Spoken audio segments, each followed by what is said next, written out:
If you are in the market today searching for homes, actively looking for homes, you have experienced most likely a bidding war on that home where there are multiple offers 5, 10, 15, 20, 30, 40 offers. We have heard in many cases as high as 100 offers. So, how do you win a bidding war? There are only one buyer can get that home, and there are so many offers. How do you get a home? And the answer is each situation will be different. But there are certain precautions we want to make sure you are following and do not be caught into that bidding war where you regret it after the offer is accepted. The buyer remorse sets in at that point. So here are a couple of pointers that we have for you if you're actively looking at home in the market. First, be mentally prepared that you're going to be caught into a bidding war. And that's the unfortunate situation of today for buyers. If the home is priced right, there are multiple offers almost practically on every home and almost in every market, it seems like, in the country. If the home is priced high, that's where the caution has to be, because you cannot be bidding higher on an already higher priced home. So what is high price and what is low price? We as realtors, after all the experience, are dumbfounded. We don't know how to guide many times our clients do, except saying go this high and go that high. So we are also telling our clients at this point, at least at our office, be cautious and be sure. So here are a few things that we want to talk about in a bidding war, and make sure you're having these criteria in mind, and then go from there accordingly. So things that I put together was, first is we tell that all our clients, but becomes even more important today. Rate your home on scale of 1 to 10. How much do you love the home? And how much do you not want to lose that home? So if it is 4 or 5, it's a middle okay home. If it is 6, 7, 8, that's almost a perfect home, because there is no 10 no matter what price range you're looking in.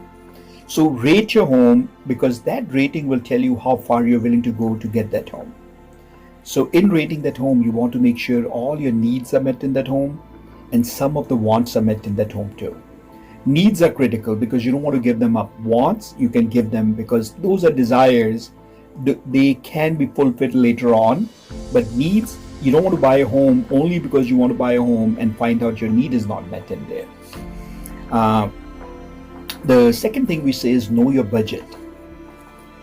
It's very easy to get into that auction mode. We call that an auction mode because bidding is all an auction kind of thing. One is bidding the other and the overbidding the other. Know your budget, because at the end, you are the one who is going to pay for that home every month. And you want to make sure you're not over exceeding the budget more than you have to. Exceeding, yes, more than you have to. No, the good news is the interest rate is very low. So your monthly payment is not that high compared to if the interest rate was 4%, interest rate was 5%. So as the interest rate goes up, the buying power goes down. So that's a good thing in our favor as buyers. So based on that interest rate, calculate your monthly payment and say, this is the maximum I'm willing to go to. Now, what does monthly payment consist of? Monthly payment consists of your mortgage, which includes principal and interest. It includes your insurance cost, it includes your taxes. It includes a monthly maintenance if it's a townhouse or a condo. And you want to put some utilities, obviously, but you also want to put in there what your budget would be for things that can go wrong. You make sure you always have 6 to 8 months of reserves in the home. God forbid something goes wrong. You don't want to buy a home with nothing left in your bank. So that's very critical. And the last thing we would suggest is set your limit. Know what you're not willing to go above as far as a price range is concerned. So if you're looking in a $500,000 range and you will have to overbid, don't look for a $500,000 home.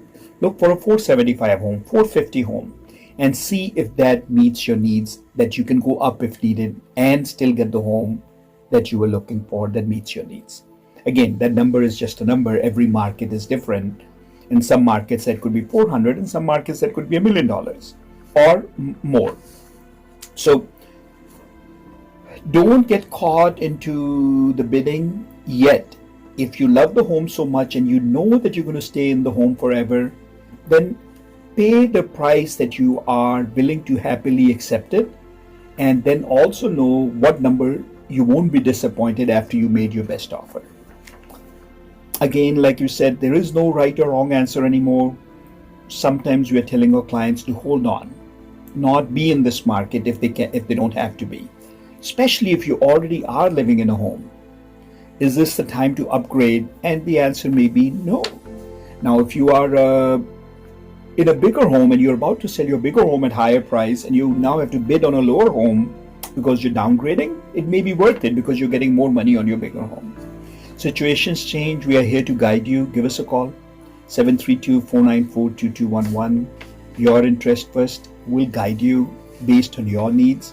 Sometimes we'll tell you not to go higher. Sometimes we'll tell you to go ahead and go higher. All depends on each client and what we are hearing about their love of the home, their budget and everything. So we listen to you before we guide you on saying, go ahead, do what. But you are the final boss. You decide what you're willing to pay for it and what you're willing to let it be gone at. We don't want to push you more than you need to be pushed, because at the end, it's your budget and we are about you, that you come first. 732-494-2211, residential, commercial. We are here for you for all your real estate needs, buying, selling, everything. Thank you. Bye.